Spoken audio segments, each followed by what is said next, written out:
So Tukaram महाराजांचे अनेक अभंग, ओव्या तुमच्या मुखोद्गत आहेत. ते आम्हाला भाषणांमधनं आणि व्हिडिओजमधनं आम्ही ते पाहत असतो. तर ते थोडंसं आम्हाला हे सखोल ज्ञान तुम्हाला कसं मिळाले किंवा त्याची तयारी तुम्ही कशी केलीत याविषयी थोडंसं सांगावं. महाराष्ट्रातल्या प्रत्येक बहुजन घरात मला वाटतं की जगद्गुरु संत तुकाराम महाराज हे म्हणजे त्या घराचा अविभाज्य हो, भाग असतो. हो, हो. तसंच माझ्याही घरात होतं. माझे आजोबा वारकरी हं, अं, हं. आणि वारी कधीही चुकली नाही त्यांची. आजोबांचं नाव? मारुती विठ्ठल माने. तर हं. ते भूमिहीन शेतमजूर होते. बर. त्यांनी मुंबईच्या मिलमध्ये हमाली केली. हं. पण तुकाराम गाथा त्यांची तोंडपाठ होती वा. आणि त्यांची वारी कधीच चुकली नाही. इतकंच आणि वारकरी संप्रदायाचा खरा विचार त्यांनी म्हणजे अशिक्षित असून सुद्धा हं. वारकरी संप्रदायाचा खरा विचार त्यांनी वागण्या बोलण्यात त्यांनी मुरवला होता. कुठल्याही कर्मकांडाच्या आहारी तेही नव्हते किंवा म्हणजे इव्हन ते वारी करत चालत चालत आळंदीवरून पंढरपूरला गेल्यानंतर कळसाचं दर्शन फक्त घ्यायचे आणि ते हं. वारकरी एकमेकांच्या पाया पडतात. हं. पंढरीचे नाही कोणा अभिमान पाया पडती जन एकमेका. हं. तसं म्हणजे माणसात देव बघणे. आणि त्यांनी कधीतरी तिथे गाडगे बाबांचं कीर्तन ऐकलं होतं. गाडगे बाबा कीर्तनात म्हणत होते की पोरं शिकवा, हं. उपाशी राहा पण पोरं शिकवा. ते डोक्यात घेतलं आजोबांनी. मुंबई गाठली, मुंबईत हं. मिलमध्ये हमाली केली, पण सगळी मुलं शिकवली. त्यामुळे आम्ही इथपर्यंत पोहोचलो. माझे वडील इंजिनियर झाले, चुलते प्रोफेसर झाले हं. आणि एक चुलते शेती करतात. पण असे सगळ्यांना शिकवलं त्यांनी हं. आणि शिकवल्यानंतर आम्ही इथपर्यंत पोहोचलो. तर हा विचार त्यांनी अंगी मुरवला होता. तर त्यांनी घेतलेली तुकाराम गाथा घरात होती. हं. आणि आजोबांच्या तोंडी मी कायम तुकारामांचे अभंग असे पुटपुटायचे ना ते. तर त्यावेळी मला वेगळे अभंग ऐकायला मिळायचे त्यांच्याकडून. हं. पण बाहेर संत तुकाराम महाराज म्हटलं की आम्ही आम्ही लहानपणी सिनेमा बघितला होता हं. संत तुकाराम प्रभातचा. त्यात अगदी म्हणजे गरुड येतं आणि गरुडावर बसून ते वैकुंठाला गेले वगैरे असं दाखवलं होतं त्या सिनेमात. हं. आत्ता जे प्रोपगंडा सिनेमा असतात तसंच ते प्रोपगंडा सिनेमा होता तो. हं. तर त्यात अगदी तुकाराम महाराज म्हणजे भोळे बाबडे पार संसाराला वैतागलेले, हं. बायको कजाग आहे आणि त्यांनी सगळं घरदार उधळून दिलंय, ते दुकान फुकलंय, अशी सगळी ती प्रतिभा त्या सिनेमात होती. आणि भजन म्हणत बसलेत, गुरं शेत खाऊन जातात. पण नंतर जेव्हा डॉक्टर आह साळुंके तात्या माझ्या वाचनात आले हं. आणि त्यांचं विद्रोही तुकाराम वाचनात आलं, तेव्हा मला कळलं की खरे संत तुकाराम वेगळेच होते. हं. आणि ते वैदिक वर्चस्वादाविरोधात विद्रोह करून बंड करून उभारलेले एक विद्रोही होते. ते बंडखोर होते त्या काळातले आणि त्यांनी त्या व्यवस्थेला चॅलेंज केलं होतं त्या काळात, वर्चस्ववादी व्यवस्थेला. त्यांनी पण स्वातंत्र्य समता बंधुतेचा पुरस्कार केला होता हं. आणि मग त्याची किंमत त्यांना चुकवावी लागली बऱ्याचदा. ती त्यांनी अभंगांमध्ये पण लिहून ठेवलंय हं. की पाहुनी अंत क्षमा अंगी काठीवरी मारिले, शिव्या गाळी नित नाही बहु फार विटंबले. हं. मला म्हणजे आता जसं ट्रोल करतात किंवा आता जसं धाक दाखवलं जातो, मारहाण केली जाते यंत्रणा वापरून, तशी त्या काळात तुकाराम महाराजांनाही मारहाण झाली होती. पाहोनिया अंतक्षमा अंगी काठीवरी मारिले असं त्यांनी अभंगात लिहून ठेवलंय. मी माझ्या मनचं सांगत नाही, तुकाराम महाराजांनी आपल्याला सांगितलंय. शिव्या गाळी नीत नाही. आता तुम्ही बघत असाल की आपण सत्य मांडलं की फेसबुकवर लगेच ट्रोल केलं जातं, तुम्हाला शिव्या दिल्या जातात. कदाचित आत्ताच्या व्हिडिओ खालीच दोघं जण शिव्या देणारे येतील. तर हो. शिव्या गाळी नीत नाही बहु फार विटंबिले, हं. अशी विटंबना त्या काळात तुकाराम महाराजांची पण झालेली. पण तुकाराम महाराजांनी निधड्या छातीने ह्या सगळ्याला तोंड दिलं आणि गोरगरीब जो समाज होता, अशिक्षित समाज होता, त्यांना किमान त्यांच्यात समता स्वातंत्र्य यावं यासाठी प्रयत्न केले. हं. तर ह्या ज्या गोष्टी आहेत ह्या तुकारामांच्या मला खूप भावायला लागले की या माणसाने एवढा मोठा संघर्ष केलाय. मी त्यांना रिअल हिरो म्हणतो हं. की डॅशिंग हिरो म्हणतो. तर ते तसे डॅशिंग मला दिसले तुकाराम गाथेत. आजोबांची तुकाराम गाथा जेव्हा मी वाचायला लागलो तेव्हा मला अनेक अभंग सापडले की ते डॅशिंग होते, चॅलेंज करायचे, ते हं. चॅलेंज करायचे. तोवरी तोवरी तुझी माळा मुद्रांची भूषणे जवळ तुक्याचे दर्शन झाले नाही, असे म्हणायचे. तुझी माळा मुद्रांची भूषणं तुझ्याकडे ठेव, तुझे तोपर्यंत त्याचा गर्व बाळग जोपर्यंत तुझ्यासमोर तुकाराम आला नाही. असे अभंग आहेत त्यांचे. असा माणूस हातबल कसा असेल हं. जर सिनेमात दाखवले तसा. ते डॅशिंग होते आणि ते सुद्धा पूर्णपणे तुकाराम महाराज दाखवणारा एकही सिनेमा नाही आला अजून. काही काय आलेत पण ते अर्धवट दाखवलेत त्यांनी. हं. गाथा बुडवली तरली तिथं ते थांबलेत. हं. ते तुकाराम महाराजांचा छळ कसा झाला, आता हे जे मी तुम्हाला अभंग सांगितला हे प्रसंग त्यांनी लिहून ठेवले तर, हो, आणि हो. त्यांनी हे पण सांगितलं की माझा घात होणार आहे. हम्म. म्हणजे त्यात तसे पण अभंग आहेत. लावणी कोलीत माझा करीतील घात नावाचा अभंग आहे त्यांचा. आयसे बहुतांची संधी सापडलो खोळे मंदी, मी सापडलो यांच्यात कचाट्यात, असे अभंग आहेत त्यांचे. जसं मृत्यूपत्र माणूस लिहून ठेवतो की माझ्या मृत्यूस हे जबाबदार असतील, तसं त्यांनी अभंगांमधून लिहून ठेवलंय, हम्म. पण ते आपल्यापर्यंत पोहोचू दिलं जात नाही. तर मग तुकाराम महाराजांचं मला अक्षरशः वेळ लागला. मी तुकाराम महाराज वाचायला लागलो, मग त्यावर आत्ताच्या काळाशी तुकारामांचे अभंग जोडून फेसबुकवर मांडायला लागलो. ते लोकांना आवडायला लागलं. त्याची बघता बघता 2 पुस्तकं निघाली. तुका आशेचा किरण नावाचं समग्र प्रकाशनचं पुस्तक आहे, आणि आत्ताच नुकतंच आलंय शुद्ध बुद्ध काया तुकोबा राया, ते मधुश्री पब्लिकेशननं प्रकाशित केलंय. तर अशी 2 पुस्तकं आली त्यावर. तर तुकाराम महाराज हा तर माझ्या जगण्यातला विचाराचा अविभाज्य भाग आहे. हम्म. मला वाटतं भारत देशाचा आणि महाराष्ट्राचा नायक भोळा बापडा असेल का, हे सुजान प्रेक्षकांनी कमेंटमध्ये सांगून आमची थोडीशी मदत करावी. अर्थात तो असू शकणार नाही. मला असं वाटतं की माझा असा प्रश्न आहे की संत तुकाराम महाराज यांच्याविषयी बोलत असताना, मृत्यू हे सर्वांसाठी त्रिकालबाधित सत्य आहे, प्रत्येक व्यक्तीसाठी. संत तुकाराम महाराजांबद्दल बोलत असताना 2 मतं समोर येतात.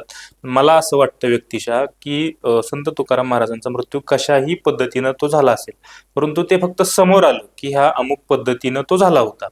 तो ती पद्धत कोणतीही असेल. नाही ती नाही, मृत्यू कुठं समोर आलाय अजून? नाही नाही, माझा ते वैकुंठाला गेले असं सांगितलं गेलंय आपल्याला. आलाच नाही तो, हा. आलाच नाही समोर. हा.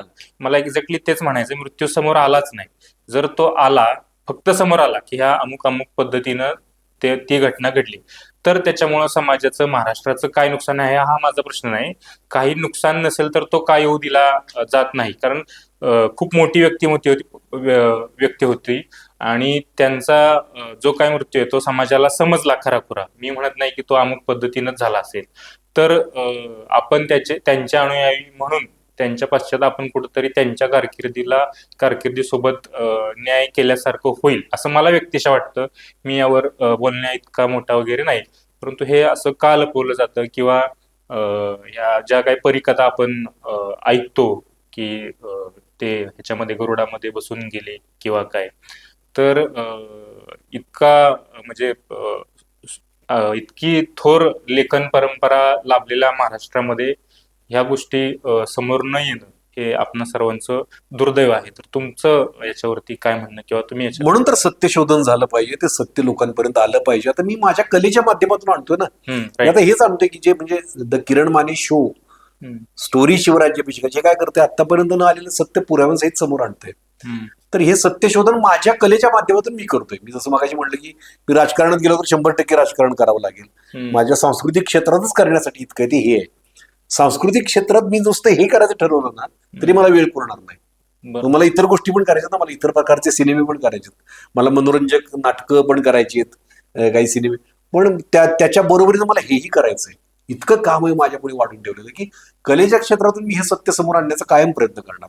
ही एकच घटना नाही, अशा असंख्य घटना आहेत की ज्या तुमच्यापर्यंत येऊच दिलेल्या नाहीत. शाहू महाराजांविषयी असतील, लोकराजा शाहू महाराज, छत्रपती संभाजी महाराजांविषयी कित्येक गोष्टी लपवल्या गेलेल्या आहेत. मला सांगा त्यांच्या ग्रंथांविषयी काय का विस्ताराने येत नाही. छत्रपती संभाजी महाराजांवर सिनेमे निघतात तुम्ही, आणि त्यांची बुद्धिमत्ता, अलौकिक बुद्धिमत्ता होती त्यांची. त्यांनी नखशिक किंवा बुधभूषण असे अनेक अनेक ग्रंथ लिहिले. त्या ग्रंथांचा आशय जर बघितला तर त्यांचं व्यक्तिमत्व आपल्याला कळतं. म्हणून कदाचित ते ग्रंथ समोर येऊन दिले नाहीत आपल्या. आणि मग त्यांची सुरुवातीच्या काळात अनेकांनी बदनामी केलेली आहे. सावरकर गोळवळकरांनी सुद्धा त्यांच्याविषयी चांगले लिहिलेलं नाही त्यांच्या ह्याच्यात. तर मग छत्रपती संभाजी महाराज नक्की काय होते हे समजेल कधी? त्यांच्या लिखाणातून आपल्याला. आणि ते लिखाण आपल्या समोर येऊ दिलं जात नाही. ते लिखाण जर तुम्ही वाचलं, बुधभूषण मधले कित्येक श्लोक आहेत जे आत्ताच्या काळाशी आपण जोडू शकतो. तर असे संभाजी महाराज आपल्या समोर येऊ दिले जात नाहीत. वाचन याच्यामध्ये महत्वाचा रोल प्ले करेल. वाचन, आणि तुम्ही तुमच्या पद्धतीने कसं मांडताय. प्रत्येकानं आपापल्या पद्धतीनं बोललं पाहिजे, प्रत्येकानं आपापल्या पद्धतीने व्यक्त झालं पाहिजे. बरोबर. कारण माणसाचं म्हणजे तेच स्वातंत्र्य ना तुमचं स्वातंत्र्य काय की मला हे वाटतंय मी हे व्यक्त झालं पाहिजे. तुम्हाला भीती कोणाची तरी वाटतेय, दहशतीखाली आयुष्य जगण्यात काय अर्थ आहे? काय त्या आयुष्याला अर्थ काय? एकदाच मला काही मनात आलंय, मला बोलायचं, मला कोणाची तरी भीती वाटते, कोणतरी मला धाक दाखवते, बोलू नको, असं आयुष्य जगायचं मला तर नाही जमणार.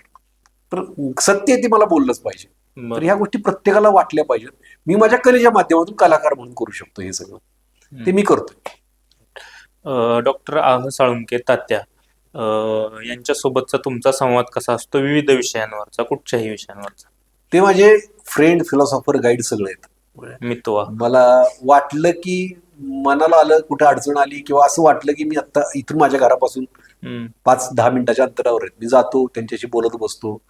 ते अनेक गोष्टी मला सांगतात. मला जे जे अडकलेले प्रश्न आहेत मेंदूत कुठेतरी ते मी त्यांना विचारतो. मग ते त्याची उत्तरं, त्यांच्या ज्ञानाचा सागर येतो, उत्तरं त्यांच्याकडे मिळतात. संस्कृतचा गाढा अभ्यास आहे, सगळ्या गोष्टींचा गाढा अभ्यास आहे, आपल्या इतिहासाचा गाढा अभ्यास आहे. तर चारवाकापासून बुद्धांपासून संत तुकाराम महाराजांपर्यंत त्यांचा प्रचंड सखोल अभ्यास आहे. मोठमोठे ग्रंथ त्यांचे प्रकाशित झालेले आहेत. तर माझा शॉर्टकट आहेत ते ज्ञान मिळवण्यासाठीचे डॉक्टर आह साळुंके तात्या. म्हणजे मग मी त्यांच्याकडे जाऊन बसतो, अनेक गोष्टींविषयी विचारतो. किंवा एखादं मला खूप महत्वाचं व्याख्यान करायचंय आणि मला खूप महत्वाच्या गोष्टींविषयी बोलायचं, मी त्यांच्याशी जाऊन त्या गोष्टीविषयी बोलत बसतो. मग मला काही मुद्दे मिळतात, ते मी माझ्या ज्ञानाच्या कसोटीवर त्यांच्या म्हणण्याप्रमाणे चिकित्सा करून मग मी त्याच्यावर बोलतो. पण त्याला ट्रिगर डॉक्टर आह साळुंके तात्यांकडून मिळतो आणि त्यांचं माझ्यावर प्रचंड प्रेम आहे. माझी एखादी सिरियल असली, मध्ये मला यशवंतराव पाटणे सरांनी मला एक किस्सा सांगितला होता. ते म्हणाले की मला एकदा डॉक्टर आह साळुंके तात्यांनी भेटायला जायचं होतं. तर त्यांच्याकडून निरोप आला की 7:30 ते 8 ही वेळ संध्याकाळची सोडून मला कधीही भेटायला या. तरी म्हटलं 7:30 ते 8 असं काय असतं तात्यांचं? तर त्यांच्या मुलाने सांगितलं की 7:30 ते 8 किरण मानेची सिरियल असती, त्या सिरियलच्या वेळी ते कुठलाही फोन घेत नाहीत आणि कोणालाही भेटत नाहीत, ती सिरियल बघतात. माझ्या डोळ्यात पाणी आलं होतं की एवढं प्रेम करतो हा माणूस आपल्यावर, माझी कुठलीही सिरियल सोडत नाहीत, माझं काहीही जे. आणि माझं आता आत्ताचा जो इंटरव्ह्यू आहे ना, तर कुणीतरी त्यांना ते लिंक पाठवतं की बघा हा इंटरव्ह्यू, ते बघतात आणि मग त्यांचा मला मेसेज होतो त्या गोष्टीवर. तर असं निरपेक्ष प्रेम करणारा माणूस, इतका ज्ञानी माणूस मला लाभलाय, ती खूप मोठी गोष्ट आहे माझ्या दृष्टीने. आणि माझं सर्वस्व आहे, म्हणजे आधारच माझा ते. तर ते खूप महत्वाची व्यक्ती आहे माझ्या आयुष्यातली डॉक्टर आह साळुंके. ते बघणार आहेत, त्यामुळं ते लाल बहादूर शास्त्री महाविद्यालयाचे विभाग प्रमुख होते एका विभागाचे. आणि सौभाग्याने मी त्या महाविद्यालयाचा माजी विद्यार्थी आहे, त्यामुळे मी तुमच्या कुटुंबातलाच एक सदस्य आहे. त्यामुळं मला सरांच्या माध्यमातून त्यांचीही प्रतिक्रिया ऐकायला आवडेल. आता एक छोटासा हलका फुलका प्रश्न की अभिनयाशिवाय किरण मानेंचा छंद काय? खूप छंद आहेत. मी गझल गाणी ऐकतो. गझल मला प्रचंड आवडतं. मला संगीतातलं सगळंच आवडतं. म्हणजे गझल पण आवडतात तेवढ्याच, लावण्या पण तेवढ्याच आवडतात. म्हणजे एवढा कॉन्ट्रास्ट आहे माझा. आणि मला कुठलाही हे नाही की अलीकडची गाणी आवडत नाहीत, जुनीच आवडतात. सगळ्या प्रकारची गाणी आवडतात मला. जुनी पण आवडतात आणि अगदी आत्ताची लेटेस्ट पण सगळी गाणी मला आवडतात. त्यातली मग निवडक गाणी, मला ती गाणी ऐकणं. गझलचा प्रचंड वेळ आहे मला, शेरो शायरीचं. ते वाचत असतो, ऐकत असतो. ते आहे. नवीन नवीन ठिकाणी फिरायला जाणं. इथं सुद्धा कालच मी कासला जाऊन आलो, योतेश्वरला. की नवीन नवीन नसलं ते एक निसर्गाच्या सानिध्यात जाणं, एक तिथला एकांत अनुभवणं, हे सगळं मला अजून सुरू असतं माझं. काल मी कासवरून रात्री 12-1 आलो, तुला मेसेज केला की आपण आज इंटरव्ह्यू करूया. तर ते असं सगळीकडे मी खूप नवीन नवीन ठिकाणी पण फिरत असतो. काही जुनी आवडती ठिकाणी तिकडे पुन्हा पुन्हा जात असतो. वाचन, लेखन, मनाला जे भावेल त्या वाचन पण मी सगळ्या पद्धतीचं करतो. मला सिनेमा बघणं प्रचंड आवडतं.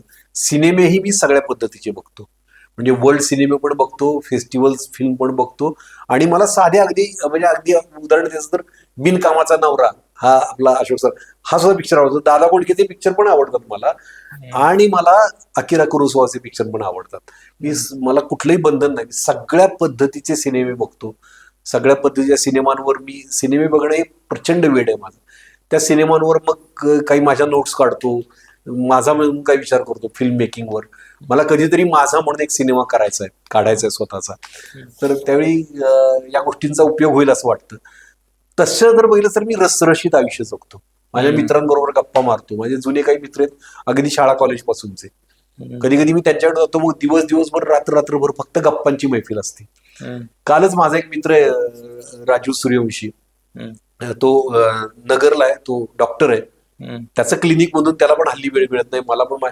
तर त्याचा काल मला फोन होता की मला सातारला यायचंय आणि आपण राजवाडा ते नाका गप्पा मारत मारत चालत चालत यायचो. तसं आपल्याला एकदा चालत चालत फिरायचंय साताऱ्यातून सगळीकडे. तर म्हणलं हो जाऊ येऊ एकदा. तो म्हणला तुला तर तुझे फॅन बिन भेटतील आणि म्हणलं काय व्हायचं ते होते, आपण साताऱ्यात चालत चालत फिरायचं ये एकदा तू, आपण ते सगळं रिकॉल करूया, त्या मेमरीज पुन्हा एकदा जगूया, असं त्याचं म्हणणं होतं. हम्म. किंवा माझा अगदी कॉलेजच्या जमान्यातला झाकीर शेख नावाचा मित्र आहे, तो आणि मी अगदी 2 दिवसांपूर्वी रात्रभर गप्पा मारल्या. पहाटे मी घरी आलो, गप्पा मारल्या, गाणी ऐकली, काय काय जुन्या आठवणी, असं मी सतत माझं हे सुरू असतं. तो एक माझा मित्रांमध्ये मी खूप रमतो, मित्रांमध्ये गप्पा मारणे हे मला खूप आवडतं. आणि वाचन, सगळ्या प्रकारचं वाचन. तर असं रसरशीत अगदी खेडेगावात सुद्धा मला जायला आवडतं. खेडेगावातल्या जत्रेतलं मटण खातोय हल्ली मी. वेगवेगळ्या यात्रा येत होता, यात्रांचा आता season उद्या सुरू परवा होतो. वाड्याची यात्रा आहे, तिथं मी मटण खायला जाणार आहे. हम्म. तर असं ती जत्रेत पण असतं. आणि परवा म्हणजे मागच्या आठवड्यात मी ताजमध्ये जेवण करून आलोय.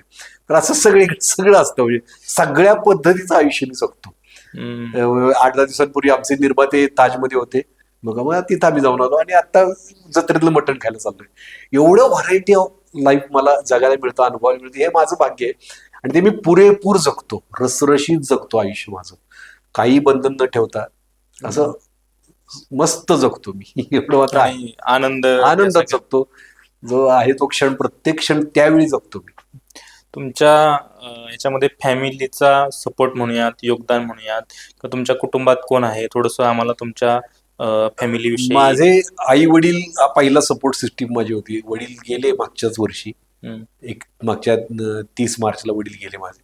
हम्म. आणि आई आहे आता, बायको आहे आणि मुलगा मुलगी आहे. मुलीनं हेच क्षेत्र निवडलंय माझंच. आणि ती आता ललित कला केंद्रातून तिनं ड्रॅमॅटिक्सचं व्यवस्थित शिक्षण घेतलं. तिथली गोल्ड मेडलिस्ट आहे ती, पास आउट. नंतर ड्रामा स्कूल मुंबईमध्ये तिने कोर्स केला, स्क्रीन ऍक्टिंगचा आणि स्टेज ऍक्टिंगचा दोन्ही. आता तिची एक सिरियल, तिनं आता एक सिरियल केली झी मराठीवरची, वीण दोघातली तुटेना, ती सिरियल केली. 2-3 छोटे मोठे रोल केले. आता एक तिचं नाटक सुरू आहे, रघुवीर यादव त्यांच्याबरोबर मारे गए गुलफाम, हिंदी नाटक सुरू आहे. त्यात ती लिडिंग कॅरेक्टर करते. माई ने मेरी अख लग गई नावाचं एक पंजाबी नाटक आहे, त्यातही ती काम करते. त्यातही ती लिडिंग रोल करते. आणि एक आता एक तिचं मराठी नाटक एक येत आहे, त्याचे रिहर्सल्स पुण्यात सुरू आहेत. म्हणजे ती अशी पूर्णपणे बिझी झालेली आहे. आणि मुलगा आता 10वीत आहे, तो शिक्षण घेतोय, रयतमध्येच आहे तिचे. माझी फॅमिली सगळी साताऱ्यातच आहे. मी जे काही काम करतो ते साताऱ्यात राहून करतो. मला सातारा कधीही सोडायचं नाही आयुष्यात. मला साताऱ्यावर प्रचंड प्रेम आहे. सातारची माती, सातारची हवा, सातारची माणसं म्हणजे माझं जगण्यासाठीचं बळ आहे सगळं. त्यामुळे मी साताऱ्यात काय वेळ मिळाला की मी साताऱ्यात असतो. आता परवा साताऱ्यात आलो, 2-3 दिवस, 3-4-5 दिवस सुट्टी आहे.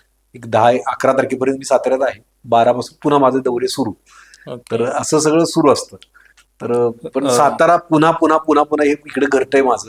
ही फॅमिली सगळी माझी आहे आणि साताऱ्यात पुन्हा पुन्हा येतो मी. इकडे यायचं, ऊर्जा घ्यायची आणि पुन्हा आपलं लढाईला निघायचं. रघुवीर यादव म्हणजे मला वाटतं पंचायत सिरीज आली होती, फुलेरा. ते मॅसी साहेब नावाचे ते मोठे मोठे ऍक्टर, जुन्या आणि अनुभवी दिग्गज नट आहेत. त्यांच्यावरती आता मारे गई गुलफाम नावाचं नाटक करते. वा, छान.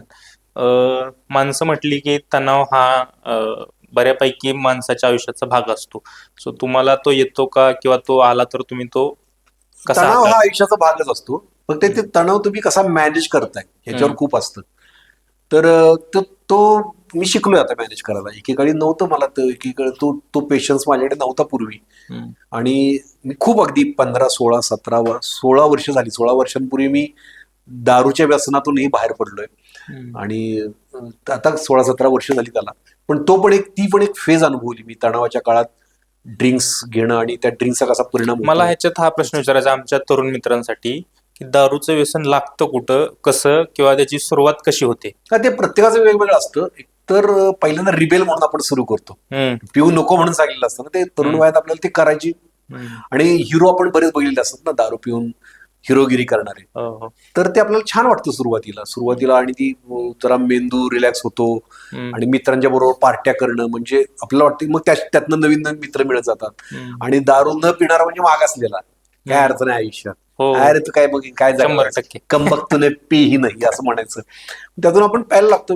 मग काही जणांना त्यातलं व्यसन लागायला लागतं हळूहळू. आणि त्याची सवय आणि ते व्यसन म्हणजे तो आजारात रूपांतर होतो. जसं मी मगाशी म्हटलं की एकेकाळी मी पण पित होतो, की ते ताण मॅनेज होत नव्हता मला. आणि मग ते पिणं वाढत गेलं, ते कंट्रोलच्या बाहेर जायला लागलं आणि मग एका क्षणी मला वाटलं की नाही हे चुकीचं आहे आणि हे बंद केलं पाहिजे. आणि मग त्या क्षणी मी त्याच्यावर मोठी पोस्ट फेसबुकवर लिहिली, ती बऱ्याचदा व्हायरल होत असते.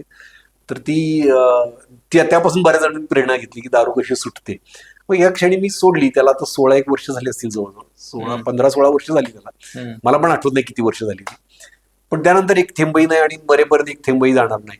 आणि कुठलंच व्यसन नाही मला. दारू, सिगरेट पण मी ओढत होतो, ती पण खूप वर्षांपूर्वी. ती पण बंद झालेली अशीच 16-17 वर्षांपूर्वी. आणि कसलंच व्यसन नाही. म्हणजे आता तुम्ही बघितलं मला, मी कॉफी नाही तर कॉफी नको म्हटलं, चहा कॉफी घेतलंच पाहिजे असं कुठलंच व्यसन नाही की आता हे खाल्लंच पाहिजे किंवा तंबाखू खाल्लीच पाहिजे, सिगरेट ओढलीच पाहिजे, चहा पिलाच पाहिजे, नाहीतर मला जमत नाही, असं नाही. माणसांचं व्यसन आहे मला, मित्रांचं व्यसन आहे, वाचनाचं आहे, इतर गोष्टींचं खूप व्यसन आहे मला. तेच पुरी करायला आयुष्य पुरं पडत नाही. सिनेमा बघण्याचं व्यसन आहे, रसरशीत आयुष्य जगण्याचं व्यसन आहे. तर ते खूप आहे, पण बाकी कुठलंच व्यसन नाही. आणि ते मला करायचं पण नाही अजिबात कधी. माझ्यावर कुणाचा तरी कंट्रोल असावा हेच मला मान्य नाही. व्यसन तुमच्यावर कंट्रोल करायला लागतं नंतर राईट. की तुमचे हात थरथरायला लागतात, तुम्हाला तर वाटतं की आता मला पिलीच पाहिजे, आता मला सिगरेट ओढलीच पाहिजे. असं माझं कुठलंही नाही. मला कधी सिगरेटसाठीचा ब्रेक घ्यावासा वाटत नाही, चहासाठीचा ब्रेक घ्यावासा वाटत नाही. अव्याहत मी काम करू शकतो. जेव्हा माझ्या आवडीचं काम असेल तर मी कितीही काम करू शकतो. ती एनर्जी आहे माझ्यात, तेवढं आहे. आयुष्यातलं सर्वात मोठं सॅक्रिफाईस सांगायचं झालं तर काय सांगाल? सॅक्रिफाईस म्हणशील तर काय, आता मी मनाला वाटेल ते सगळं केलेलं आहे. काय त्याग कशाचा केला, सगळंच केलंय. म्हणजे मी मनात आलं की एखाद्या गोष्टीविषयी बोलतो, एखाद्या गोष्टी व्यक्त होतो, किंवा मनात आली म्हणजे मी एकेकाळी दारू पिऊन पण बघितली, सिगरेट ओढून पण बघितली. म्हणजे त्यासाठी कसलं, म्हणजे मला वाटलं वाईट आहे हे मी सोडलं, किंवा असं त्याग म्हणशील तर नाही म्हणूयात आपण. म्हणजे असं त्याग नाही म्हणजे. ठीक आहे. स्वतःबद्दल जर बदलायचं झालं आजच्या घडीला एखादी गोष्ट, तर काय बदलायला आवडेल? माझ्याविषयी जरा सत्य बोलण्याचा अतिरेक असा होतो कधी कधी की मित्र तुटतात माझे.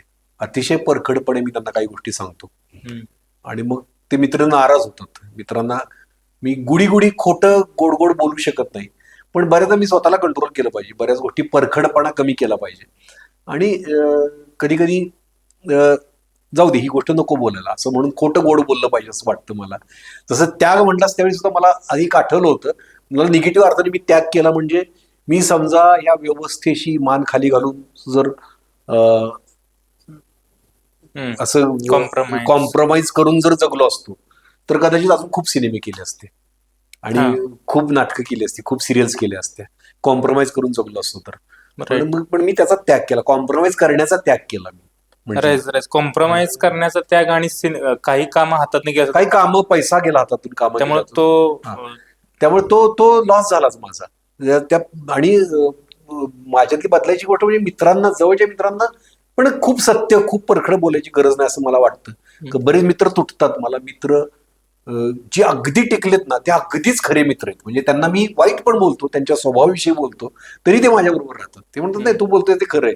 तेवढे अगदी मोजके मित्र आहेत माझे, जवळचे मित्र आहेत की मी त्यांना परखडपणे सत्य बोलू दे आणि मी तेवढं त्यांना पण मुभा असते की मलाही तुम्ही बोलू शकता.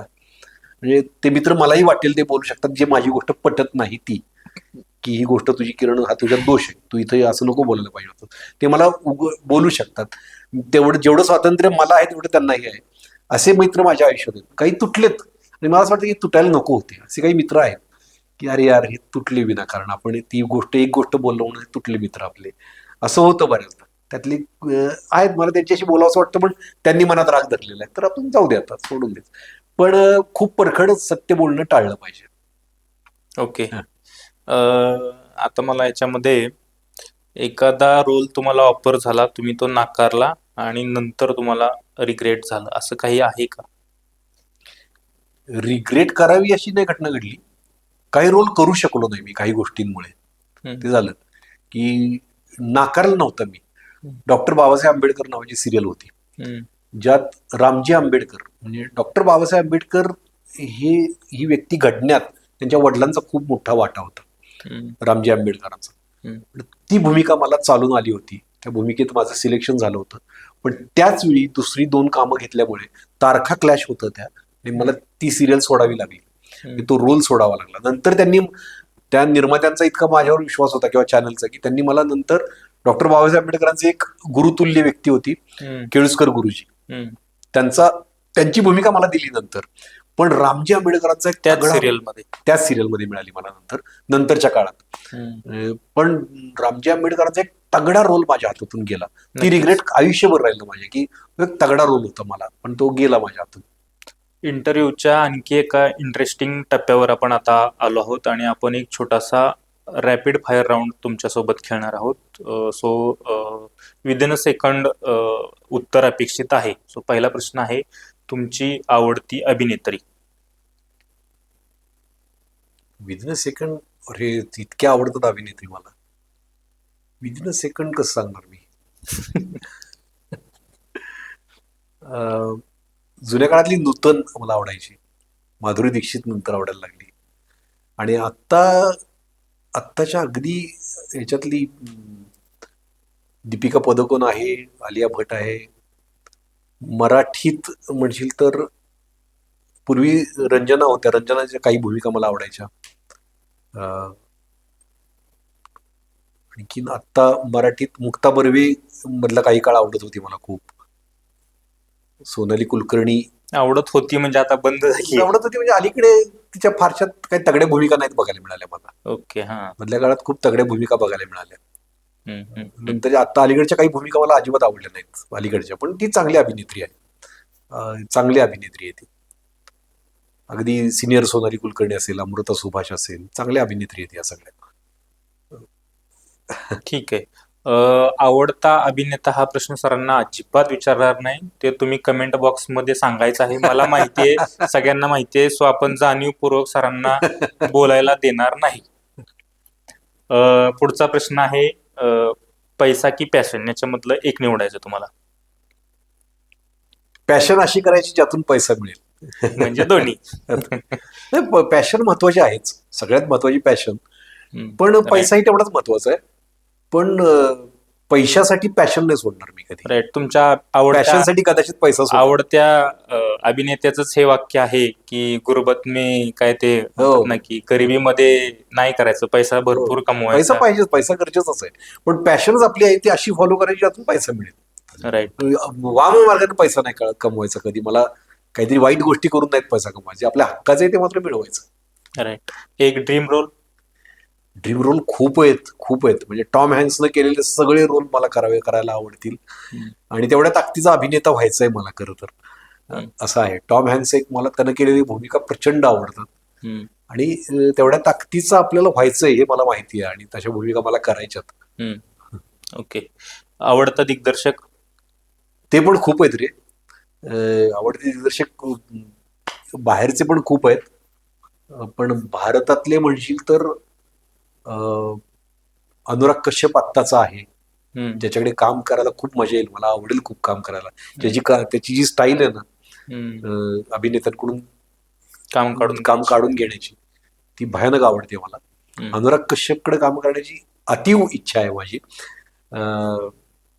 किंवा आपले हे आत्ताच्या काळातले मराठीत म्हणशील तर, मराठीत आत्ताचे नवीन आलेत ना, काही वेगळा प्रयोग करू पाहतात.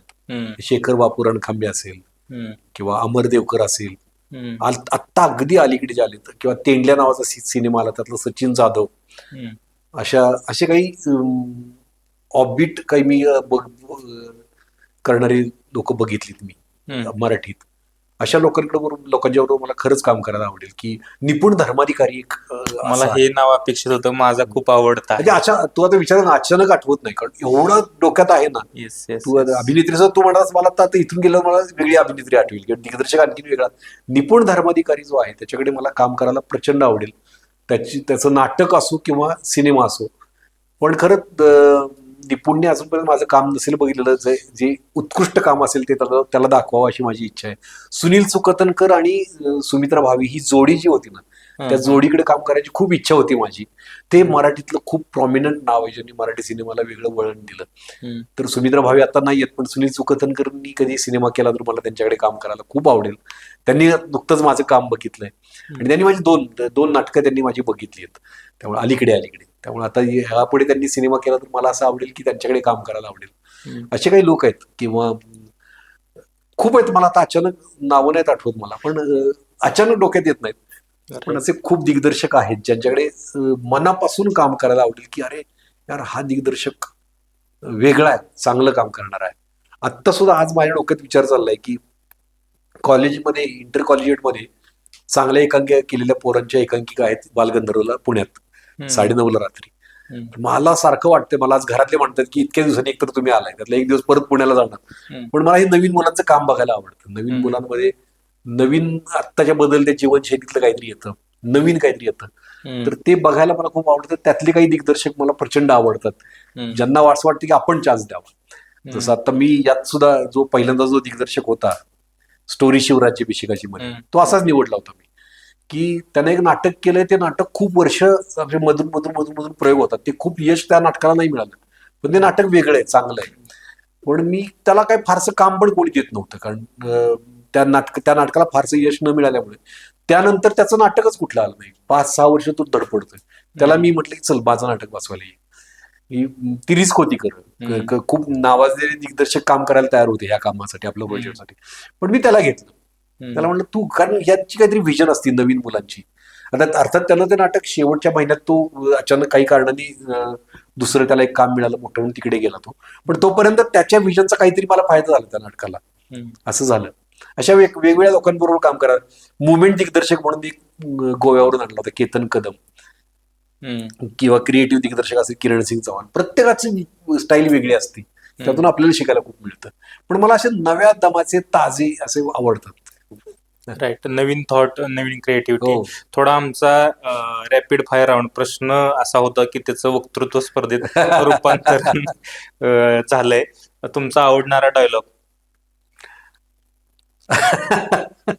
ते पण खूप आहेत तुझ्या त्या. हा मात्र एकच सांगा. आता त्यातला एक निवडतो थांब जरा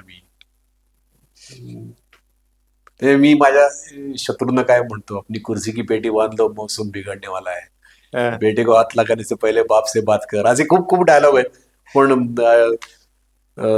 हम वो है जो कभी किसी के पीछे नहीं खडे होते, जहां खडे होते लाईन वही से शुरू होते. असे ऍटिट्यूड वाले डायलॉग मला खूप आवडतात. माझं विलास पाटील कॅरेक्टर होतं, ते कॅरेक्टर खूप गाजलं होतं. त्यातला डायलॉग खूप गाजला होता माझा.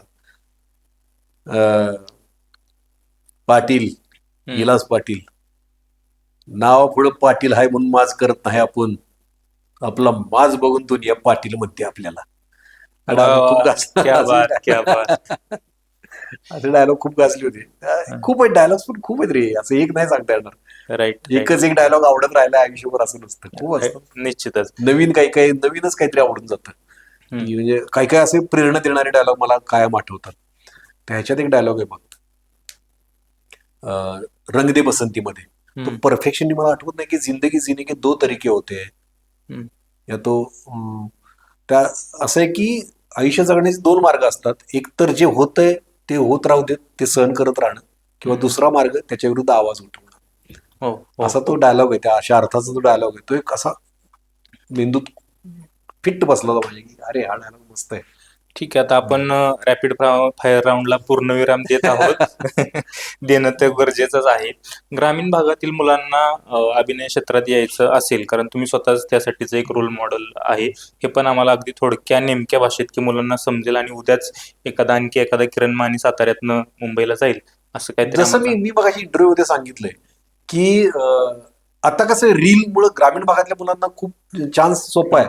रील्समुळे रील्स बनवणं म्हणजे अभिनय नाही, हे त्यांना कळलं पाहिजे. रील्स मध्ये काही छान अभिनय करणारा नाटका सिनेमात चांगला अभिनय नाही करू शकत. त्यांना वाटतं ना, सिरियलचा अभिनय वेगळा. सिरियलमध्ये काय, मी मगाशी म्हटलं तसं की डायलॉग समोर होतं, ते डायलॉग फक्त व्यवस्थित भावनेनं म्हणायचे असतात, थोडीफार त्या भावनेनं म्हणायचं. आनंदी डायलॉग हसत हसत म्हणायचा असतो, दुःखी डायलॉग रडत रडत म्हणायचा असतो, जे सहज शक्य असतो. मी नाटक आणि सिनेमा म्हणतोय. नाटक आणि सिनेमातला जर तुम्हाला अभिनेता व्हायचा असेल तर ते वेगळे डिपार्टमेंट आहे, त्याचा वेगळा अभ्यास आहे. रील्स बनवणं किंवा युट्यूब वेब सिरीज करणं, युट्यूबवरच्या सिरीज गावगावी करतात त्या वेगळ्या, त्या करणं आणि सिरियल करणं हे वेगळं, आणि अभिनय करणं हे वेगळं. अभिनयात नाटका सिनेमात काय असतं की तुम्हाला एखादं कॅरेक्टर येतं. उदाहरणार्थ मी आता जयंत निर्लीकर नावाचं कॅरेक्टर केलं होतं परफेक्ट मिसमॅच मध्ये. हा ब्रेकिंग कॉन्ट्रॅक्टर आहे, म्हणजे जुन्या बिल्डिंग डिमॉलिश करतात आणि नवीन बिल्डिंग तिथे उभे करतात बऱ्याचदा. तर जुन्या बिल्डिंग डिमॉलिश करण्याचे कॉन्ट्रॅक्ट काही लोकांना दिलेलं असतं. त्या भिंती पाडायच्या, ते स्लॅब फोडायचं, हे करायचं, ते हातोडे घण घालायचे, ते कॉन्ट्रॅक्ट घेणारा तो कॉन्ट्रॅक्टर आहे. तर मग आता मला नाटकात काय खरोखर भिंती पाडायचं नव्हते का, पण मला त्या माणसाबरोबर गेलो, तसं काम करणाऱ्या माणसाबरोबर राहिलो 2 दिवस. त्याचं काय काम होतं त्या साईटवर गेलो, बघितलं, त्याची लाईफस्टाईल बघितली, ज्याचा मला फायदा ती भूमिका करताना झाला. हे वेगळं, त्याचा व्यवसाय म्हणून तो अभ्यास वेगळा करायला लागतो. मग त्यांच्या काही सवयी असतात किंवा कायम धुळीत असतात ते लोक, कायम धुळीत काम सुरू असतं ते. तर ते कॉन्ट्रॅक्टर, तो पैसा खूप मिळवणारा आहे पण अस्ताव्यस्त राहणार आहे, कारण ते कायम असं काम आहे. तर त्याचं ते एक झालं. किंवा फॅमिली लाईफ काय, तर त्याचं 40-45 उलटून गेली पण लग्न नाही झालं. का नाही झालं, तर राहून गेले लग्न करायचं, काही मुलींनी पसंत केलं नाही, कारण हा व्यवसाय असा अस्ताव्यस्त आणि कधी कधी असं दोन्ही बाजूनी होतं ना, तर त्याचं राहूनच गेलं लग्न. मग त्याची एक बॅक स्टोरी जी नाटकात नव्हती ती मला तयार करायला लागते. मग त्याप्रमाणे त्याचं वागणं, देहबोली ठरवायला लागते, त्याची बोलण्याची स्टाईल. बरं, तो कुठून येतो, तर माण तालुक्यातला आहे, तर ती बोलण्याची स्टाईल. किंवा मी सिंधुताई माझी माईमध्ये सिंधुताई सपकाळ त्यांच्या वडिलांचा रोल केला होता, तर मला वैदर्भीय बोली शिकायला लागली. ती वैदर्भीय बोली त्यातल्या बारकावींविषयी शिकायला लागली. त्यासाठी वैदर्भीय एक मित्र होता, त्याच्याकडून ते सगळे डायलॉग मी रिराईट करून घ्यायचो, त्याच्याकडून व्हॉइस क्लिप ऐकायचो की बाबा हा असं बोलतात. मग नंतर मला ते जमायला लागलं वैदर्भीय बोली. तर हे सगळं तो कुठल्या प्रांतातून येतो, त्याची जीवनशैली कशी आहे, त्याप्रमाणे त्या कॅरेक्टरचा अभ्यास करत छोट्या गोष्टी सजवत तो रोल सजवावा लागतो. छोट्या गोष्टी पेरत तो रोल सजवावा लागतो आणि तो पेश करावा लागतो.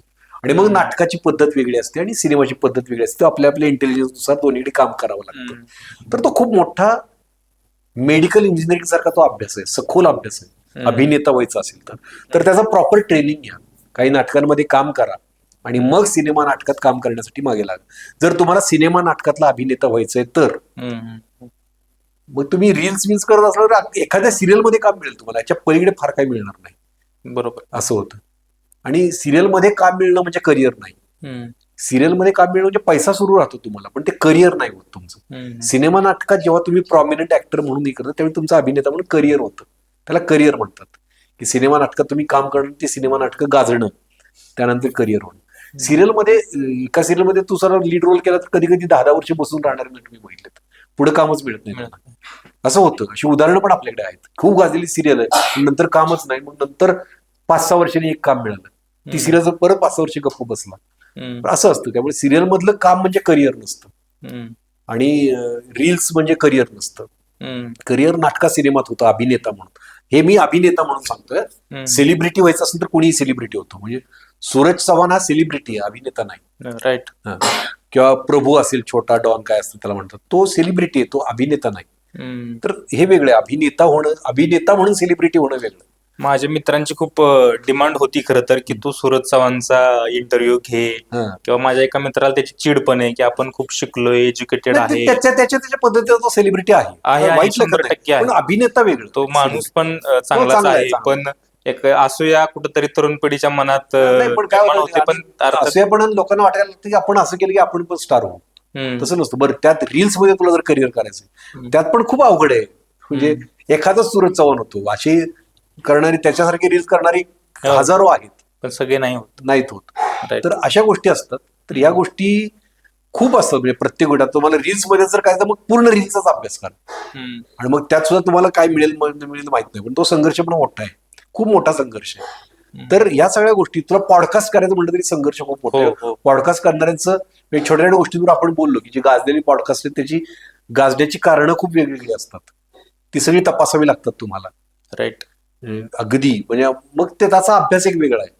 हो हो. तर ते मला मला असं वाटतं की फुल टाइम तुम्हाला जर अभिनेता व्हायचं असेल नाटक सिनेमातला, हम्म, तर त्याच्यासाठी प्रॉपर ट्रेनिंग आहे. ललित कला केंद्रासारखी संस्था आहेत आता देणाऱ्या, ड्रामा स्कूल मुंबई आहे, अनेक संस्था आहेत जिथं चांगली ऍक्टिंग शिकवली जाते किंवा त्याच्या मागची सगळी तयारी ती शिकवली जाते. 3-3 वर्षांचे अभ्यासक्रम आहेत ते, हम्म, म्हणजे काही साधं नाही ते. आणि त्यानंतर मग तुम्ही स्ट्रगल करायला मैदानात उतरता, मग त्यानंतरचा स्ट्रगल मोठा आहे. हम्म, काही जणांना नशिबानं यश मिळतं की तो दिसायला देखणं आहे, की दिसायला देखणी म्हणून एखाद 2 सिरियल मिळत आपल्याला वाटतं त्याला मिळाली, आपल्याला काय नाही. त्यानं कुठे ट्रेनिंग घेतलं होतं. हम्म, पण लॉंग रन मध्ये त्याचं करिअर काय होतं हे तुम्ही बघितलं पाहिजे, कुठपर्यंत पोहोचतं. हम्म, म्हणजे ज्यावेळी सूरज चव्हाण बिग बॉस जिंकला होता आणि त्याला सिनेमात घेतलं होतं, त्यावेळी मला कळलं होतं की मला जाणवलं होतं की हा सिनेमा नाही चालू शकत, कारण ती लोकप्रियता वेगळी. आणि सिनेमा एखादा आपल्या खांद्यावर घेऊन तो सिनेमा 2.5 तास करून लोकांचं मनोरंजन करणं किंवा लोकांना तुम्ही आवडणं ते वेगळं. हम्म, लोक तिथं बाजूला, तुम्ही तिकीट काढून टीव्ही बघताना मी फुकट बसलेलो असतो रे. हम्म. तिथं मला 500 रुपये देऊन जायचंय थिएटरमध्ये. आजकाल 500च्या खाली तिकीट येत नाही. नाही. 500 रुपये देऊन माझ्या घरातलं कोणी असेल तर 1000 रुपये खर्च करायचे, गाडी घेऊन तिथं जायचं, तो वेळ खर्च करायचा, तिथे काहीतरी खायला घ्यायचं आणि तुला आम्ही 2.5 तास बघायचं. हम्म, हम्म, मग आम्हाला तो प्रॉपर अभिनय पाहिजे. मी फक्त दिसण्या बोलण्याचं म्हणत नाही, अभिनय प्रॉपर पाहिजे. हम्म, मग तसं मग आपण मग तो सिनेमा खांद्यावर घेणारी नट वेगळी, मग तो सिनेमा खांद्यावर घ्यायला प्रॉपर अभिनेता पाहिजे. तो सिनेमा ब- प्रॉपर अभिनेता म्हणून तयार व्हायला खूप मोठी तयारी आहे. त्या रील्स वगैरे ते मग ते वेगळं करिअर आहे. हम्म. ते रील स्टार वेगळा, बरोबर. अभिनेता वेगळा, बरोबर. हे सगळं कळलं पाहिजे लोकांना. म्हणजे काय आता पद्धतच अशी रील स्टार करणारी स्वतःला ऍक्टर म्हणतात. हम्म, पद्धत अशी. त्याला विचारायचं किती नाटकं केलीत, किती सिनेमे केलेत. हम्म, सिरियल म्हणजे पण मी मगाशी सांगितलं तसं ते हे नाही होत. हम्म. सिरियल मध्ये चालू शकतं कोणी. आता आमच्या ज्या पद्धतीच्या गप्पा सुरू आहेत, साधारण 2-2.5 तास 3 तास आणखी आम्हाला आवश्यक आहेत सगळे विषय पूर्ण करण्यासाठी. माझे प्रश्न संपलेले नाहीत, अनेक विषयांवरती बोलायचं आहे. तरी सुद्धा आपण इंटरव्ह्यूच्या शेवटच्या टप्प्यात नाईलाजास्तव येत आहोत. कारण माझे प्रश्न खरंच संपलेले नाहीत आणि तुमचे जे अ, विषय आहेत किंवा जे प्रगल्भ ज्ञान आहे ते ह्या 2-2.5 तासात हे अजिबातच बसलेलं नाही. तरीही आपण नाईलाजास्तव याचा शेवट करतोय. शेवटचे काही 2-3 प्रश्न घेत असताना चाहत्यांसाठी तुम्ही काय मेसेज तुमच्याकडनं असेल, काय सांगाल चाहत्यांना? चाहत्यांना मी एवढं सांगेन की तुम्ही माझ्यावर भरभरून प्रेम केलेलं आहे आणि ते प्रेम मी अनुभवतोय, ते मन भरून ते घेतोय काळजात साठवून. महाराष्ट्रभर मला व्याख्यानांसाठी बोलवतात. माझा नाटकाच्या प्रयोगाला लांबून लांबून लोक येतात. म्हणजे पुण्यातल्या गणेश कला क्रीडाच्या शोला परभणीवरून, लातूरवरून लोक आले होते. कराडला एक जण तर नागपूरवरून आला होता फक्त शो बघायला. सोलापूरवरून कोणतरी कोल्हापूरला येतो शो बघायला, फक्त काय तर मला किरण माने शो बघायचा आहे. तर हे तर आहेच. आणि माझ्या अनेक उपक्रमांना तुम्ही अशीच साथ देता. माझ्या व्याख्यानांना तर मला म्हणजे करू शकत नाही मी. म्हणजे आत्ता आंबेडकर जयंतीला तुम्ही जवळजवळ 200-300 ठिकाणांवरून निमंत्रण आले, मी अगदी कमी ठिकाणी मी जाऊ शकलो. तर एवढं सगळं तुमचं प्रेम आहे ना माझ्यावरचं, ते प्रेम असंच राहू द्यात. आणि त्या प्रेमाला कधी तुमच्या एखादा डाग लागेल असं कुठलंही कृत्य माझ्या हातून होणार नाही. तुम्हाला मान खाली घालायला लागेल माझा चाहता म्हणून असं कुठलंही कृत्य माझ्या हातून होणार नाही. तुम्हाला कायम माझा अभिमान वाटत राहील. म्हणजे याच्यापूर्वी सुद्धा 5-6 वर्षांपूर्वी माझे फॅन होते, आजपर्यंत त्यांना तेवढाच अभिमान वाटतो कायम. ही माझी जमेची बाजू आहे आणि तुम्हाला कायम अभिमान वाटत राहील. असं काम माझ्या हातून प्रत्येक गोष्ट क्षेत्रात होत राहील. अभिनेता म्हणून होत राहील, परिवर्तनाच्या चळवळीतला कार्यकर्ता म्हणून होत राहील, या महामानवांचा विचारांचा प्रसारक म्हणून होत राहील आणि माणूस म्हणून होत राहील. तर असंच प्रेम राहू द्या. तुमचं प्रेम हेच माझं बळ आहे, एवढंच सांगतो. नक्कीच. आणि तुम्हाला आतापर्यंत मिळालेला सर्वात इमोशनल फीडबॅक तुमच्या कामाबद्दल किंवा व्यक्ती म्हणून तुम्हाला जो फीडबॅक मिळाला की हलवून सोडलं मला त्या फीडबॅकनं किंवा तुम्हाला अश्रू आले, रडायला आलं, असा कुठचा फीडबॅक तुम्हाला मिळालाय का? 4-5 प्रसंग आहेत असे. माझं एक नाटक होतं ती गेली तेव्हा. हम्म, ते बघितल्यानंतर मला मेकअप रूम मध्ये ठाण्याला प्रयोग होता, गडकरी रंगायतनला. तर तिथला प्रयोग झाल्यानंतर मला असा निरोप आला की मेकअप रूम मध्ये की अरे किरण, 95 वर्षांचे एक प्रेक्षक आहेत, गृहस्थ आहेत आणि त्यांना तुला भेटायचंच आहे कसल्याही परिस्थितीत. त्यांना अक्षरशः पकडून थोडंफार उचलून असा मी इथपर्यंत मेकअप रूम पर्यंत आणलंय, तर प्लीज त्यांना भेट. मी धावत धावत बाहेर आलो लेंगा नेहरू शर्ट घातले, मला अजून चेहरा माझ्या डोळ्यापुढे आहे तो. आणि ते म्हणाले की त्यांच्या डोळ्यात पाणी होतं. माय लेकी नावाचं नाटक होतं, ते ती गेली तेव्हा नाही, माय लेकी नावाचं नाटक होतं. त्यात माझे पहिल्या अंकात शेवटचे अर्धा तास आणि दुसऱ्या अंकात शेवटची 20 मिनिटं अशी एंट्री होती. 2च एंट्री होत्या, पण तगडा रोल होता तो. आणि त्याचं मला अवॉर्ड पण मिळालंय. संस्कृती कला दर्पण सर्वोत्कृष्ट सहाय्यक अभिनेता म्हणून अवॉर्ड मिळालंय. झीला नॉमिनेशन झालं मला त्या रोलचं. तो रोल बघून ते आले आणि प्रेक्षकांमध्ये अशी लाट यायची. म्हणजे पहिल्या अर्ध्या तासातला जो सीन होता ना, तो सीन एवढा जबरदस्त व्हायचा की दुसऱ्या अंकात माझी एंट्री झाली की आला आला आला अशी लाट यायची प्रेक्षकांच्यात. म्हणजे नुसत्या टाळ्या नाहीत का, पिन ड्रॉप सायलेन्स व्हायचा एकदम. हळूहळू हळूहळू कुजबुज व्हायची आणि शांतता व्हायची, लाट यायची अशी प्रेक्षकांमध्ये जाणवायची आम्हाला. तर ती जी भूमिका बघून ते आले स्टेज, ते मेकअप रूम मध्ये, आणि ते म्हणाले की मला आज काशीनाथ घाणेकरांची आठवण झाली. त्यांच्या एंट्रीला जे होत होतं ते आज मी तुझ्या स्टेजवरच्या परफॉर्मन्सने अनुभवलं. तू खूप मोठा होणार आहेस असं ते मला त्यांनी आशीर्वाद दिला. त्यावेळी खूप मला भरून आलं होतं. अशा अनेक प्रतिक्रिया मिळाल्या. एक मी स्ट्रगलच्या काळात असंच आपण काय करतो ना, सकाळच्या नाश्त्याला कॉर्नरला असे पोहे शिरावाले उभे असतात कॉर्नरला असे, तिकडे मी नाश्ता करायचो कायम, कारण स्वस्तात नाश्ता मिळायचा.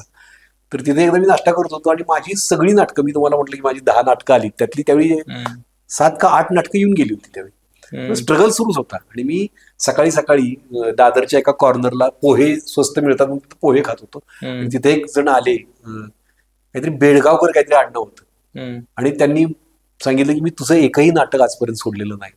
आणि मला प्रत्येक नाटकातला त्यांनी अभिनयाचं त्यांनी सांगितलं की मला या नाटकातला अभिनय हा आवडला होता. मी शिवाजी मंदिरला तुझं नाटक असलं की मी येतो, तिकीट काढून बसतो नाटकाला. आणि त्यावेळी मला असं वाटलं की अरे यार, माझी सगळी नाटकं त्यांनी नावं घेऊन सांगितली. या नाटकातलं जो प्रत्येक बेळगावकर काहीतरी आडनाव होतं त्यांचं, अनंत बेळगावकर काहीतरी असं होतं. पण ते एक लक्षात राहण्यासारखी प्रतिक्रिया. जेव्हा आता परिवर्तन या चळवळीत काम करताना निळूभाऊ फुले कलाकार कार्यकर्ता पुरस्कार मला मिळाला, तर त्यावेळीची ती एक आठवण, ती खूप काळजाला भिडणारी आठवण होती. सत्यपाल महाराज सप्तखंजिरी वादक, आता काल परवा काहीतरी माझा कट्टावर होते ते, तर त्यांनी मला प्रबोधन पुरुष नावाचा पुरस्कार दिला. त्यांनी बोलवून त्यांच्या गावात मोठा सन्मान केला त्यांनी. तर असे काही पुरस्कार आहेत जे खूप काळजातले. बाबा आढावांनी मला सम्यक पुरस्कार दिला. निळूभाऊ फुले कलाकार कार्यकर्ता पुरस्कार त्यांच्या हस्तेच मिळाला, आणि सम्यक पुरस्कार बाबा आढावांच्याच हस्ते मिळाला. म्हणजे बाबा आढावांनी आपल्याला पुरस्कार देणं, सत्यपाल महाराजांनी आपल्याला पुरस्कार देणं, हीच खूप मोठी गोष्ट आहे. तो पुरस्कार कुठला होता हे नंतरच, पण या लोकांनी पुरस्कार देणं. कुमार सप्तर्षींनी मला लोकनायक जयप्रकाश नारायण पुरस्कार दिला. असे पुरस्कार खूप असं कायम काळजात रुतून बसतील असे आहेत. आणि आत्ताचा जो शो मी करतोय मी, स्टोरी शिवराज्याभिषेकाची, यावेळी प्रेक्षक अक्षरशः रडतात भेटून. काय काय प्रेक्षक पाया पडतात, ते मला आवडत नाही खरं, पण रडतात, भेटतात, की खूप भरभरून बोलतात. त्या प्रत्येक वेळी प्रत्येक प्रतिक्रियाच मला हे लावून टाकणारी असते, कारण एवढा शो असा उभा केलाय आपण. आणि त्यावेळी लोक गणेश कला क्रीडाला तर लोक खालून ओरडायचे. म्हणजे एक इमोशनल सीन सुरू होता आणि एक प्रेक्षक जोरात रडत ओरडला, माने रडवू नका असं ओरडला. तो प्रसंग अजूनही मला आठवला तरी अंगावर काटा येतो, की केवढा इम्पॅक्ट होऊ शकतो प्रेक्षकांवर आपल्या एखाद्या रोलचा, एखाद्या भूमिकेचा. तर अशा खूप आहेत. मुलगी झाली होच्या वेळी एका अनाथ मुलीचा मला मेसेज आला होता. त्या अनाथ आश्रमात लहानाची मोठी झाली, तर त्या मुलीचा मला मेसेज होता, काहीतरी सोनाली तिचं नाव आहे. त्या मुलीचा मला मेसेज आला होता की मी अमुक अमुक अनाथ आश्रमात असते, आम्ही तिथं मुलगी झाली सिरियल रेग्युलर बघतो, मी तुमची मोठी फॅन आहे. माझ्या वडिलांनी मला, अनाथ म्हणजे मला आई वडील गेलेत असं नाही, माझी आई गेलेली आहे, पण माझ्या वडिलांना मुलगी नको होती म्हणून तिनं मला मामाकडे आणून सोडलं. आणि मामाही वाढल्यानंतर मला कोणी नव्हतं, मला अनाथ आश्रमात ठेवलंय. आणि मला कायम एक आशा असते की माझे वडील आज ना उद्या मला स्वीकारतील, आणि तुम्ही जसं तुमच्या मालिकेत माऊला स्वीकारलंय, म्हणजे मी पण मुलीला हेट करत असून नंतर स्वीकारतो, तेव्हापासून मी तुम्हालाच वडील मानायला लागले. आणि मी वडील म्हणून तुमच्यातच एक फादर फिगर बघते. आणि असा खूप मोठा मेसेज आला. त्यानंतर अजूनही ती संपर्कात आहे.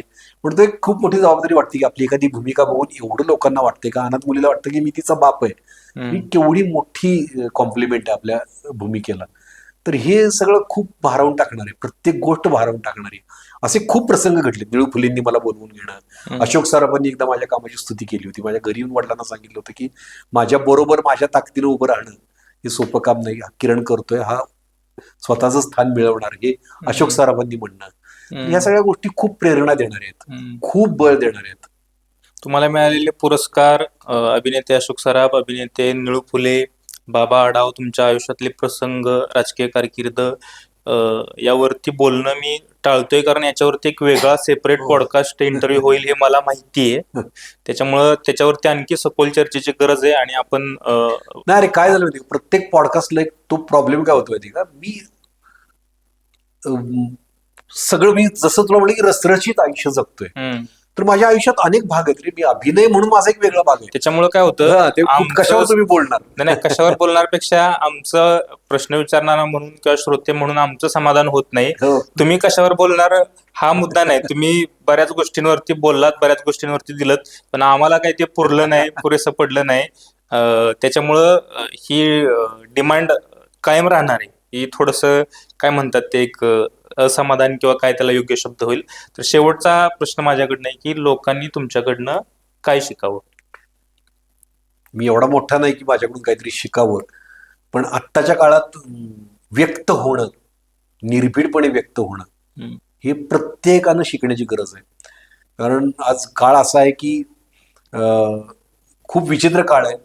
जसं मी तुम्हाला मागाशी पण म्हटलं, ते रिपिटेशन नको व्हायला, की स्वातंत्र्य, समता, बंधुता, तुमचा स्वातंत्र्याची गळचेपी होतीये, विषमता वाढायला लागली आहे, समाजात तेढ निर्माण झालेली आहे. आणि मूलभूत प्रश्न सोडून महागाई, बेरोजगारी आणि पोरांच्या नोकऱ्या, स्पर्धा परीक्षेतले घोटाळे, महिलांची सुरक्षा, बलात्कार, हे गोष्टी सोडून फक्त धर्म आणि जात याच्यावरच आपण भांडत बसलोय, ज्याचा काही फायदा होणार नाही. तर अशा काळात व्यक्त होणं, तुमच्या मूलभूत प्रश्नांसाठी, तुमच्या समस्यांसाठी, तुमच्या जगण्यासाठी व्यक्त होणं, ही खूप गरजेची गोष्ट आहे. आणि मी माझ्या परीने व्यक्त होतोय. एवढं जरी शिकलीत लोक, तरी खूप खूप गोष्टी, खूप प्रॉब्लेम सुटतील आपले, आणि आपला देश खरोखर एक सुंदर जागा, ही खूप सुंदर भूमी आहे, जिथं तथागत बुद्ध होऊन गेलेत, जिथं जगद्गुरु संत तुकोबराय होऊन गेले, जिथं छत्रपती शिवाजी महाराज, फुले शाहू आंबेडकर यांच्यासारखे महामानव होऊन गेले, सावित्रीबाई फुले असतील, अहिल्यादेवी होळकर असतील, अनेक अनेक अनेक गोष्ट, अनेक महामानव इथं होऊन गेलेत. अशी भूमी आज अशा पद्धतीनं जगतीये, हे काही पटणारं नाहीये की मूलभूत प्रश्न सोडून जात धर्मावर आपण भांडतोय, गोरगरीब मरतोय, महिलांवर बलात्कार होत आहेत, अनेक सेक्स स्कॅन्डल रोज उघडकीला येत आहेत, रोज भोंदू बुवा बापू सापडतायत. तर हे जे होतंय ना, हे सगळं आता आपण बंद करायचं असेल तर आपण व्यक्त झालं पाहिजे, आणि निर्भीडपणे व्यक्त झालं पाहिजे, हे मात्र शिकावं. नक्की. मित्रांनो, आज आपण या मुलाखतीचा पॉडकास्टमधून निरोप घेत आहोत. आजचा संवाद हा प्रामाणिक विचार करायला, आतमध्ये थोडंसं डोकावायला लावणारा होता. किरण माने सरांची अभिनय कारकीर्द, वैयक्तिक आयुष्य यांच्याशी दिलखुलासपणे आपण गप्पा मारल्या. तुम्हाला हा संवाद कसा वाटला हे कमेंटमध्ये सांगायला विसरू नका. हा व्हिडिओ जास्तीत जास्त तुमच्या मित्रांना, कुटुंबियांना जास्तीत जास्त मोठ्या प्रमाणावरती शेअर करा. रिव्होल्यूशन यूट्यूब चॅनल सबस्क्राईब करा. सर, तुमच्याशी बोलून आनंद झाला म्हणण्यापेक्षा, मी सातारचा असल्यामुळे पटकन कनेक्ट अनेक विषयांवरती आपण झालो, अनेक गोष्टींशी रिलेट करता आलं, बोलून बरं वाटलं. हा शब्द मला वाटतंय योग्य ठरेल. तर तुम्ही आम्हाला वेळ दिलात, रिव्होल्यूशन पॉडकास्ट चॅनलवरती तुम्ही आलात, त्याबद्दल मनापासून आभारी. वाढदिवसाच्या खूप खूप शुभेच्छा पुन्हा एकदा देतो. आयुष्यात खूप प्रगती करा, खूप मोठी भरारी घ्या. तुमचा जो शो आहे, किरण माने शो, खूप मोठा होणार आहे, आणि त्याचे आपण सर्वजण साक्षीदार असणार आहोत. साताऱ्याचा एक सुपुत्र म्हणून आम्हाला तुमचा अभिमान आहे, आणि तो राहील. अशीच कामगिरी उत्तरोत्तर तुमच्याकडनं होणार आहे. आता आपण रजा घेऊयात. धन्यवाद. धन्यवाद. धन्यवाद. नमस्कार, मी अभिनेता किरण माने. रिव्हॉल्यूशन या यूट्यूब चॅनलला तुम्ही सबस्क्राईब करा, शेअर करा, आणि तिथले पॉडकास्ट बघा. रिव्हॉल्यूशन हा खूप चांगला शब्द आहे, क्रांती. आणि मी क्रांतीभूमीतून येतो, साताऱ्यातून येतो, त्यामुळे मला या चॅनलचं नाव खूप आवडलंय, आणि आजची आमची चर्चा बघता मला असं वाटतंय की ते नाव सार्थ ठरेल. नक्की हे चॅनल बघा. धन्यवाद.